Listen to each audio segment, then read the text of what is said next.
विजय माल्या और नीरव मोदी की bank fraud को अगर मिला दिया जाए तो दोनों को मिलाकर के 23,000 करोड़ का बैंक फ्रॉड होता है। वहीं एपीजे शिपयार्ड ने अकेले ही 22,842 करोड़ का बैंक फ्रॉड कर दिया है और देश का सबसे बड़ा बैंक फ्रॉड इसको कहा जा रहा है। बहुत सारे पक्षों को सुनने के इरादे से जब मैं मेन स्ट्रीम मीडिया पे गया था, यकीन मानिए मैं उम्मीद के साथ जो गया था वो ना उम्मीद बनकर मैं लौट कर गया। हल्ला बोल में देख रहा था अंजना ओम कश्यप जी फटकार लगा रही थी वारिस पठान को हिजाब के मुद्दे पर। वारिस पठान जी का जो तथ्य था वो ये था कि हिजाब को लेकर के कि जो हिजाब हमारी महिलाओं के लिए है ना वो बिल्कुल फोन पे जो स्क्रीन गार्ड होता है उसकी तरह होता है। तो अंजना ओम कश्यप ने फटकार लगा दी तेवर दिखाते हुए कि आप एक महिला को फोन से कंपेयर कर रहे हैं और क्या आप दोनों को समान समझते हैं। तो ये सारी बातें चल रही थी, लेकिन ये फटकार अगर उनके प्रवक्ताओं को लगातार लगाई जा सकती या लगाई जा रही होती तो आप यकीन मानिए कि जो एक बहुत बड़ा 22,842 करोड़ का बैंक फ्रॉड दिख रहा है ये बहुत ही मामूली रह जाता।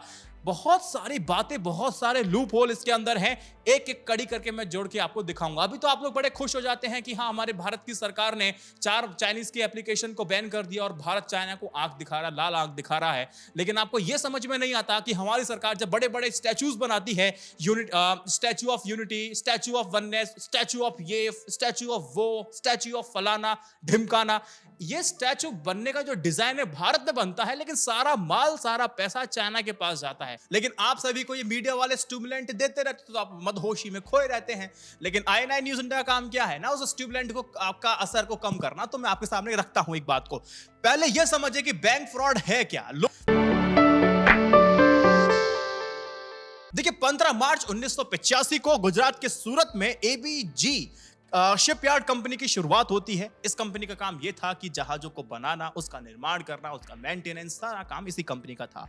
1991 तक एबीजी शिपयार्ड मुनाफे वाली कंपनी रही। देश विदेश से इसको ऑर्डर मिलते रहे, जहाज का निर्माण होता रहा, फिर उसका मेंटेनेंस कॉस्ट वगैरह सब निकालते रहे। अब ये कंपनी 2001 में अपने पूरे प्रोसेस को बढ़ाना चाहती है।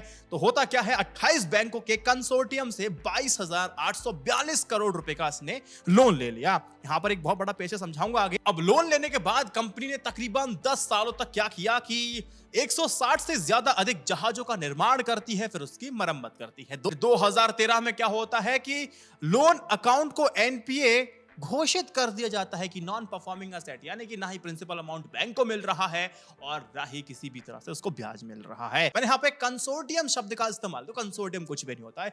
एक तरह की एप्लीकेशन होती है, कॉमन एप्लीकेशन होती है जो अलग अलग बैंकों को दी जाती है, अपने टर्म्स एंड कंडीशन पे दी जाती है कि हमारी एक एप्लीकेशन है, हम आपसे लोन लेंगे। हाँ, प्रत्येक बैंक का जो ब्याज दर है वो डिफरेंट होगा, प्रत्येक बैंक का जो सर्विस चार्ज होगा या फिर सर्विस चार्ज होगा वो अलग हो सकता है। आरबीआई की तरफ से इस कंसोर्टियम फाइनेंस को लेकर कोई भी गाइडलाइन नहीं है। इसमें क्या होता है, बैंक खुद इन्वॉल्व होता है, उसे खुद के टर्म्स एंड कंडीशंस होते हैं, उस पर वो सामने वाले को लोन देती है। अब गुजरात की कंपनी एबीजे शिपयार्ड को 28 बैंकों के कंसोर्टियम से 22,842 करोड़ रुपए का लोन लिया था, जिसमें आईसीआईसीआई बैंक ने सबसे ज्यादा 7,089 रुपए का लोन दिया था और इसीलिए इस कंसोर्टियम की अगुवाई भी यही आईसीआईसीआई कर रहा था। इसमें एसबीआई ने भी लोन दिया था, इसमें पीएनबी ने दिया था, बैंक ऑफ बड़ौदा ने भी दिया था, इसमें उसने भी दिया था जिसका सरकार 5% का शेयर बेच रही है, एलआईसी का खुद का इसमें तकरीबन 136 करोड़ रुपीस का भी लोन दिया था, जो कि अब एनपीए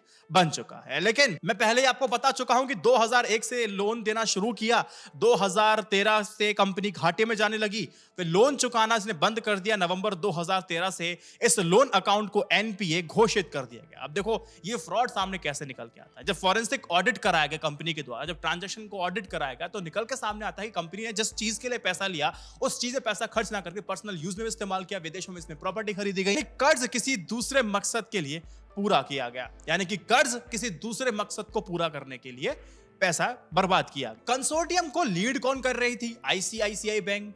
जब लोन एनपीए होने लगे थे, साफ तौर पर आईसीआईसीआई को एक कदम आगे बढ़कर के शिकायत करनी थी, लेकिन यहां पर स्टेप दिया किसने, लिया किसने, एसबीआई ने लिया। अब एसबीआई ने नवंबर 2019 में एबीजी शिपयार्ड के खिलाफ सीबीआई में पहली शिकायत को दर्ज कराया और सीबीआई की पहली एफआईआर के मुताबिक फ्रॉड करने वाली 2 कंपनियां हैं। एक है एबीजी शिपयार्ड और उसके बाद है एबीजी प्राइवेट लिमिटेड। दोनों ही एक ही कंपनी है, दोनों ही कंपनी एक ही ग्रुप की है।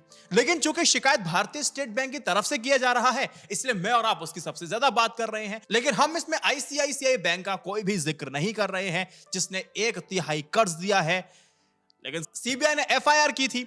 अब एफआईआर किस पे की थी? एबीजी शिपयार्ड लिमिटेड के पूर्व सीएमडी ऋषि कमलेश अग्रवाल और तत्कालीन कार्यकारी निर्देशक संस्थानम मुथुस्वामी और 3 अन्य निदेशकों अश्विनी कुमार, सुशील कुमार अग्रवाल, रवि विमल निवेतिया को आरोपी बनाया। सवाल यह है कि एफआईआर होने के बाद साहब जेल के अंदर है, कहां पर हैं? यहां पर कांग्रेस साफ तौर पे कहती है ऋषि कमलेश अग्रवाल कहां है इसकी जानकारी नहीं है। कांग्रेस ने यह भी दावा कर दिया है कि कमलेश अग्रवाल देश छोड़कर के भाग चुके हैं, लेकिन सरकार की तरफ से अभी कोई भी जानकारी नहीं दी गई है। और एबीजी शिपयार्ड की वेबसाइट अभी भी बंद है। दोस्त देखिए, 2019 में एसबीआई शिकायत करता है, सीबीआई से कहता है कि लुकआउट नोटिस लगाइए। लुकआउट नोटिस का मतलब ये तो है कि व्यक्ति क्षेत्र के अंदर देश से भागे नहीं और देश के अंदर जहां भी है उसको तुरंत ही प्रकट किया जाए और उससे पूछताछ की जाए और जो आगे की कार्रवाई वो की जाए। लेकिन लुकआउट नोटिस निकालने के बाद अब कांग्रेस अगर ये दावा करती है कि अग्रवाल साहब देश छोड़ करके भाग गए हैं, ये अपने आप में कितनी शर्मनाक और बेहूदी बात है। इसी सरकार के अंदर हमने देखा विजय माल्या भी देश छोड़ करके भाग जाते हैं, नीरव मोदी देश छोड़ के भाग जाते हैं, सब फ्रॉड करने के बाद भी सब देश छोड़ के भाग जाते हैं। इतनी आसानी से प्रिविलेज कैसे मिला हुआ है? ये बाकी बहुत बेहूदी और अश्लील बात है, इस बात को ध्यान रखना होगा। 2019 में लुकआउट नोटिस निकाला गया था। अब आपको एक आंकड़ा बताता हूं, और जब आप दैनिक भास्कर की रिपोर्ट पढ़ेंगे, इस रिपोर्ट को पढ़ने के बाद मुझे लगता है कि आप भी यही कहेंगे जो मुझे पढ़ने के बाद लग रहा है कि केंद्र की सरकार ने जानबूझ करके इस फ्रॉड को बढ़ने दिया और इस फ्रॉड को खत्म कर सकती थी, पकड़ सकती थी इन लोगों को, वो भी कर सकती, लेकिन नहीं किया। मैं आपको एक आंकड़ा बताता हूं, मोदी सरकार की इस केस में जो आप कह सकते हैं कि ढील वाला जो रवैया है, बहुत ही चिंताजनक आप सभी के लिए होना चाहिए। देखो, ये जो मामला है, आज हम 2022 में, लेकिन ये मामला 2018 से शुरू हो चुका था और 2018 में ही डेट रिकवरी ट्राइब्यूनल अहमदाबाद के सामने आ गया था पूरा केस, जब आईसीआईसीआई बैंक, एसबीआई और देना बैंक, 3 अलग अलग शिकायतों को 3 अलग अलग फैसले आए थे। देना बैंक के पहले फैसले ट्राइब्यूनल ने 27 दिसंबर 2018 को ब्याज यानी कि 12.7% की दर से सहित 35,000 करोड़ रुपए रिकवर का आदेश दिया था। दूसरे फैसले में आईसीआईसीआई बैंक द्वारा दर्ज कराए गए मामले पर ट्राइब्यूनल ने 2 अक्टूबर 2018 को आदेश दिया कि जिम्मेदारों से क्रमशः 4,503 करोड़ और 1,747 करोड़ रुपए 2 महीने के अंदर वसूले जाएं। और 12 अप्रैल 2018 को एसबीआई ने ट्राइब्यूनल में केस कराया था, इस आदेश पर दिया था कि ऋषि अग्रवाल को 2,510 करोड़ रुपए वसूले जाएं। कोई वसूली नहीं होती है। और ये और बात कही जा रही है कि देखिए 2014 के बाद से ऋषि अग्रवाल को कोई भी लोन नहीं दिया गया है। ये बात बिल्कुल झूठी और मिथक साबित हो जाती है इस दैनिक भास्कर की रिपोर्ट से। यह भी झूठा है कि 2014 के बाद ऋषि अग्रवाल को कोई नया लोन नहीं दिया गया, जबकि खबर है कि 31 मार्च 2016 को ऋषि अग्रवाल को 2.66 लाख करोड़ रुपए की अचल संपत्ति बता करके 1,935 करोड़ रुपए का लोन दिया गया था और बैंकों से लिए गए लोन को करार के अनुसार चुकाने के भी समझौते किए गए। इन सारे कर्ज को 2017 में एनपीए घोषित कर दिया गया। लेकिन सबसे बड़ा सवाल यही उठता है कि 2017 में जब एनपीए घोषित कर दिए गए, आप नए लोन आप बांटते रहे, 2017 से लेकर के हम 2022 में आ गए हैं, लेकिन 4 साल के अंदर तक कोई भी कार्रवाई नहीं होती है और अब ये कार्रवाई हो रही है। अब इतना महत्वपूर्ण मुद्दा है जो कि हर डिबेट में 4-6 दिन लगातार चलना चाहिए था। मुझे नहीं पता कि आपको लगता कि मुद्दा बहुत महत्वपूर्ण है या नहीं है, लेकिन मुझे मेन स्ट्रीम मीडिया पे नहीं मिला, बहुत सारे पक्ष भी देखने को नहीं मिले, लेकिन जो रिपोर्ट मुझे मिली, जो मुझे समझ में आया, वो मैंने आपके सामने रखा। इस वीडियो को 3 व्हाट्सएप ग्रुप पे शेयर कीजिएगा। जय Hind, Vande Mataram, stay updated, stay educated, सत्यमेव जयते। नमस्कार।